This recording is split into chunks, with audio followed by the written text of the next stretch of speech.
South ఇండియాలోనే అతి తక్కువ ధరలకి రత్నాలనందించే ఏకైక సంస్థ 6JVR. నమస్తే, welcome to Suman TV news.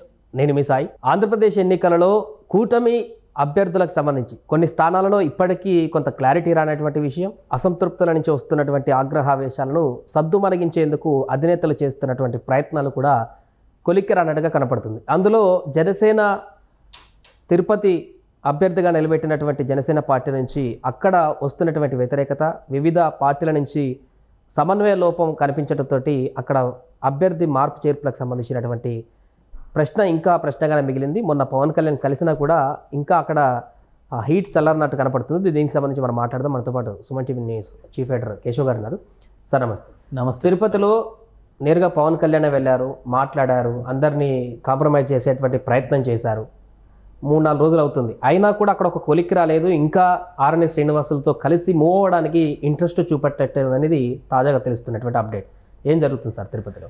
Tirupati seat పైన కూటమి పక్కాగా ఓడిపోయే సీట్లలో తిరుపతి పార్లమెంట్ సీటు ప్రధానంగా కనిపిస్తుంది. పార్లమెంట్ సీటు, అసెంబ్లీ సీటు గురించి కాదు మనం మాట్లాడేది. పార్లమెంట్ సీటుకి సంబంధించి వరప్రసాద్ గతంలో ఆయన ఎంపీగా తిరుపతి నుంచి రిప్రజెంట్ చేశారు. గూడూరు ఎమ్మెల్యేగా వైసీపీ నుంచి ప్రస్తుతం గెలుపొందారు. ఇప్పుడు ఆయన బీజేపీ అభ్యర్థిగా తిరుపతి బరిలో దిగుతున్నారు. సో తిరుపతి పార్లమెంటరీ స్థానం పరిధిలో ఉన్నటువంటి సీట్లలో జనసేన పార్టీ పోటీ చేస్తుంది తిరుపతి అసెంబ్లీ సీటు.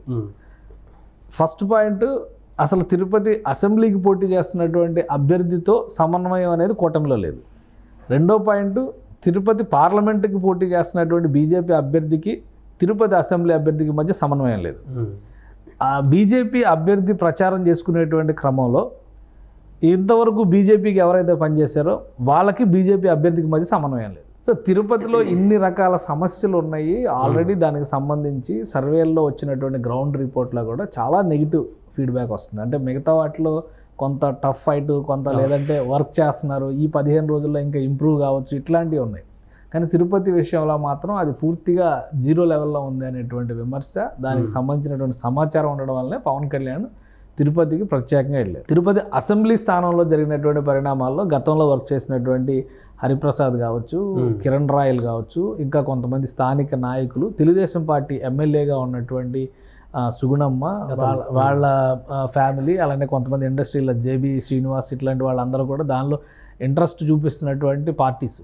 సో వీళ్ళందరినీ కూర్చోబెట్టి ఆయన విడివిడిగా జనసేన పార్టీ నాయకులతో సమావేశమయ్యారు, విడివిడిగా తెలుగుదేశం పార్టీ నాయకులతో సమావేశమయ్యారు, విడివిడిగా బీజేపీ నాయకులతో కూడా సమావేశమయ్యారు. ఈ భానుప్రకాష్ రెడ్డి ఇట్లాంటి వాళ్ళందరూ అక్కడ యాక్టివ్గా ఉన్నటువంటి బీజేపీ లీడర్స్. సో ఇవన్నీ కూడా సమన్వయం చేసుకోవడం ద్వారా ఎట్లయినా కానీ కూటమి అభ్యర్థి గెలవాలి అనేటువంటి ఒక దిశానిర్దేశం చేసి పవన్ కళ్యాణ్ గారు మళ్ళీ తెనాలి సభ కోసం మరుసటి రోజు ఏర్పాట్లు చేసుకున్నారు. ఆయన వెళ్ళిపోయారు. ఈ చర్చలు జరిగి గైడెన్స్ ఇచ్చి కూడా 3 రోజులు అవుతుంది, కానీ పెద్దగా మార్పు లేదు అనేటువంటి అభిప్రాయం వస్తుంది. సో ఇంకా టైం కూడా ఎక్కువ లేదు, 18వ తారీఖు నోటిఫికేషన్, అంటే ఇంకా 3 రోజులే ఉంది. సో ఇవన్నిటిని దృష్టిలో పెట్టుకోవడం ద్వారా నెక్స్ట్ కూటమి దీనిపైన ఏ నిర్ణయం తీసుకుంటుంది అనేది. తిరుపతి సీటు బీజేపీ కోరడానికి ప్రధానమైనటువంటి కారణం అక్కడ ఒక పుణ్యక్షేత్రం, అది ఒక పిలిగ్రిమ్ సెంటర్ అనేది మొత్తం దేశం మొత్తానికి తెలుసు. నరేంద్ర మోడీ గారు వారణాసికి రిప్రజెంట్ చేయడం ఎంత గర్వంగా ఫీల్ అవుతున్నారో, తిరుపతి పార్లమెంట్ స్థానానికి గెలుచుకోవడం కూడా ఏపీ బీజేపీ అంత ప్రతిష్టాత్మకంగా ఫీల్ అయ్యేటువంటి సందర్భం ఉంటుంది.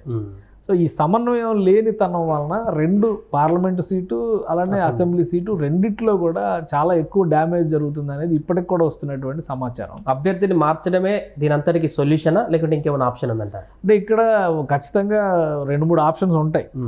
ఇప్పుడు మొదటి ప్రయోగం పవన్ కళ్యాణ్ చేసి వెళ్ళారు, సమన్వయం చేసుకోవడం ద్వారా ముందుకు వెళ్ళండి, సమన్వయం చేసుకోవడం ద్వారా కూటమిని గెలిపించండి, మన ప్రభుత్వం వచ్చిన తర్వాత మీ అందరికీ నామినేటెడ్ పదవుల్లో వాటిలో ప్రాధాన్యం ఇస్తాం అనేటువంటి సంకేతాలు ఇచ్చారు. పార్టీ కోసం కష్టపడ్డటువంటి వాళ్ళని ఎప్పటికీ మర్చిపోవని ప్రత్యేకంగా కిరణ్ రాయల్తో సమావేశం కూడా జరిపారు ఆయన. అంటే ఇంటర్నల్గా ఏం జరిగిందనేది తెలియదు, ఒక ఇష్యూరెన్స్ అయితే ఇచ్చారు. ఆయన కూడా చాలా అసంతృప్తిగా ఉన్నటువంటి వ్యక్తి, లాస్ట్ టైం అక్కడ కంటెస్ట్ చేసినటువంటి వ్యక్తి కాబట్టి ఇంటర్నల్గా ఆయన ఎలా బుజ్జగించాలో ఇవన్నీ కూడా చేసుకుని వెళ్ళాలి. 3 పార్టీలతో సమన్వయం అనేటువంటి విషయంలో కూడా 3 పార్టీలకు ఒక దిశానిర్దేశం చేశారు.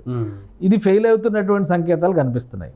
ఇది ఫెయిల్ అయ్యేటువంటి పక్షంలో నెక్స్ట్ ఆప్షన్ ప్లాన్ ఏ పోతే ప్లాన్ బికి వెళ్ళాల్సిందే కదా.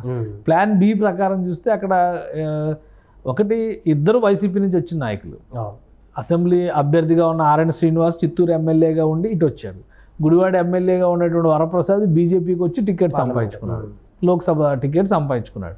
సో ఇద్దరు వైసీపీ నుంచి వచ్చిన వాళ్ళు కాబట్టి వైసీపీ క్యాడర్ ఎవరు కూడా వాళ్ళ వెనకాల వచ్చినటువంటి పరిస్థితులు లేవు. మళ్ళీ టీడీపీ జనసేన క్యాడరే కష్టపడి వాళ్ళని గెలిపించాలి అనేటువంటి ఒక నిర్వేదం ఉండడం వలన క్యాడర్లో కూడా అంతగా ఆసక్తి చూపించట్లేదు అభ్యర్థుల పట్ల. దానికి తగ్గట్లుగా అభ్యర్థుల వ్యవహార శైలి కూడా ఉంది. ముఖ్యంగా లోక్సభ బరిలో నిలిచినటువంటి వరప్రసాద్ అయితే క్యాన్వాసింగ్ కూడా ఇంతవరకు సరిగా మొదలు పెట్టలేదు. కేవలం ఆయన వెనక ఉన్నటువంటి 10 మందినే తిప్పుతున్నారు అనేటువంటి ఒక విమర్శ ఉంది. 7 అసెంబ్లీ నియోజకవర్గాల్లో ప్రభావం చూపిస్తేనే ఆయన గెలిచేటువంటి అవకాశం ఉంటుంది. కేవలం బీజేపీ గుర్తుని చూసి ఓట్లు పడతాయి అనుకుంటే పొరపాటు. ఎందుకంటే బీజేపీకి ఉండేటువంటి ఓటు బ్యాంకు నామినల్గా మాత్రమే ఉంది. తిరుపతి పార్లమెంట్ సీట్ ఏమో దానికి మినహాయింపు కాదు. లాస్ట్ టైం అర్బన్ ఏరియాలో కొంతవరకు ఉంటుంది. ఉప ఎన్నికల్లో జరిగినటువంటి అంత హడావుడి అంత క్యాన్వాసింగ్ జరిగితే కూడా 50-60 వేల ఓట్లు వచ్చినటువంటి పరిస్థితి బీజేపీ అభ్యర్థికి.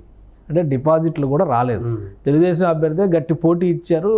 అక్కడ పోటాపోటీగా అక్కడ 4 లక్షల ఓట్లు వస్తే ఇక్కడ 3.5 లక్షల ఓట్లు దగ్గర వచ్చినటువంటి పరిస్థితి ఉప ఎన్నికల సందర్భంలో కూడా. కాబట్టి ఇక్కడ పోటీ విషయంలో బలంగా ఉంది. ఖచ్చితంగా 7 అసెంబ్లీ నియోజకవర్గాల్లో తెలుగుదేశం ఓటే ట్రాన్స్ఫర్ కావాల్సినటువంటి అవసరం ఉంది. దాన్ని సమన్వయం చేసుకోవాల్సినటువంటి బాధ్యత 3 పార్టీల నాయకుల మీద ఉంటుంది, అభ్యర్థుల మీద మరింత ఎక్కువ ఉంటుంది. సో అది జరగడం లేదు కాబట్టి తిరుపతి సీటు ఇప్పటికే అది న్యూస్లో ఉంటుంది. జరగనప్పుడు ఖచ్చితంగా మార్పు అనేది అనివార్యం కావచ్చు. ఎందుకంటే ఇంకొక ఫేజ్లో ఇప్పుడు కొన్ని సీట్లలో మార్పులు ఉన్నాయి. ఆల్రెడీ మొన్న ఒక రౌండ్ చర్చలు జరిగినాయి. అనపర్తి వర్సెస్ తంబళ్ళపల్లి, అలానే నరసాపురం వర్సెస్ ఉండి. ఈ విషయంలో సో ఈ మార్పులు చేర్పుల సమయంలో Tirupati Lok Sabha seat, Tirupati assembly seat పైన కూడా ఒక నిర్ణయం తీసుకోవడానికి స్కోప్ ఎక్కువగా కనిపిస్తుంది. ఒకవేళ ఇంకా నిలబడి అంటే ఆ బరిలో ఉన్నటువంటి అభ్యర్థులు దాన్ని నిలబెట్టుకోవాలనుకుంటే కనుక ముందు పార్టీల పరంగా ఒక సమన్వయం చేసుకుని ముందుకెళ్లాల్సినటువంటి అవసరం అయితే చాలా స్పష్టంగా. జనసేన తరపున నాగబాబును తిరుపతిలో బరిలోకి దించితే ఈ సమస్యలన్నిటికీ ఒక చిక్కుముడి వీడినట్టు అనుకోవచ్చా, లేకుంటే నాగబాబు రావడం వల్ల అక్కడ ఏమైనా పరిస్థితులు మార్చేటువంటి అవకాశం ఉందా? అంటే జనసేన తరపున నాగబాబుని బరిలో నిలపాలని తిరుపతి జనసేన నాయకులే అడుగుతున్నారు. ఎందుకంటే ఇప్పుడు ఈ ఎక్కడి నుంచి వచ్చిన ఈయనను మోయడం కంటే నాగబాబు ఆల్రెడీ ఫ్యామిలీ, గతంలో చిరంజీవి గారు అక్కడ రిప్రజెంట్ చేశారు.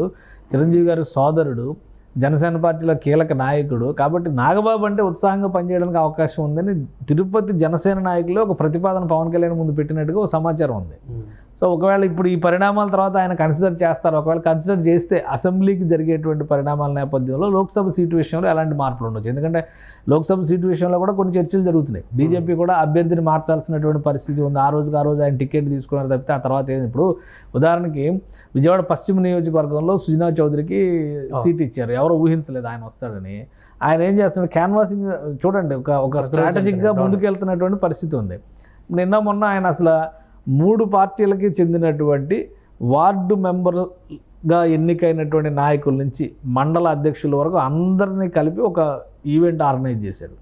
ఒక ఈవెంట్ ఆర్గనైజ్ చేసి, అంటే ఈవెంట్ మీన్స్ వాళ్ళందరితో కలిపి ఒక సమన్వయ సమావేశం, ఆత్మీయ సమావేశాన్ని పెట్టి అందరికీ డిన్నర్ వరకు ప్రోగ్రాం పెట్టి ఆ నియోజకవర్గంలో మనం గెలవడం ఎలా దీనిపైన చర్చలు పెట్టారు.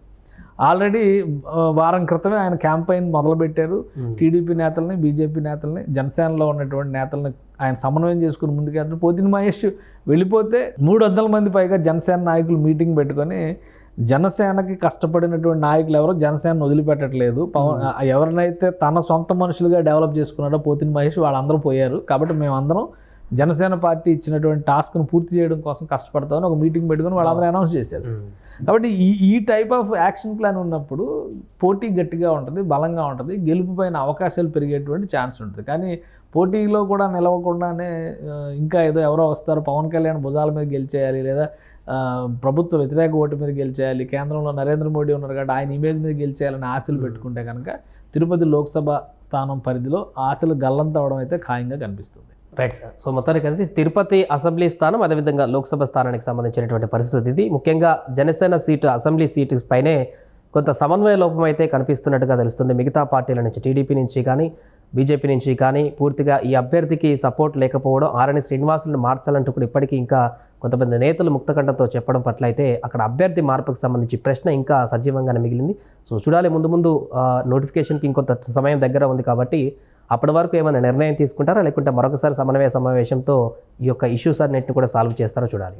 సుమన్ టీవీలో మీ పర్సనల్ అండ్ బిజినెస్ ప్రమోషన్స్ కోసం కింది నెంబర్కి కాంటాక్ట్ చేయండి.